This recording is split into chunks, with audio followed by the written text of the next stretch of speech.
Для нашей компании это второй опыт участия в выставке Казбилд. Первый был 5 лет назад. В этом году мы считаем, что он очень активный, то есть посетители, да, большое количество людей.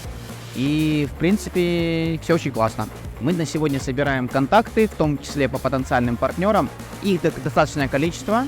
Если успели заметить, у нас очень большой стенд. Мы, как компания, представляем большое количество брендов, порядка 20 брендов. Соответственно, к нашему стенду конкретно есть большой интерес.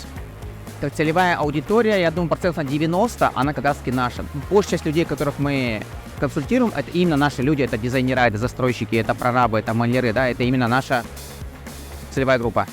Мы непременно планируем участие в выставке в следующем году. В прошлом году мы не принимали участие, мы посмотрели, как было в прошлом году, предполагали, как оно будет в этом году, и то, что произошло, это превысило наши ожидания. В следующем году мы обязательно будем принимать участие в этой выставке.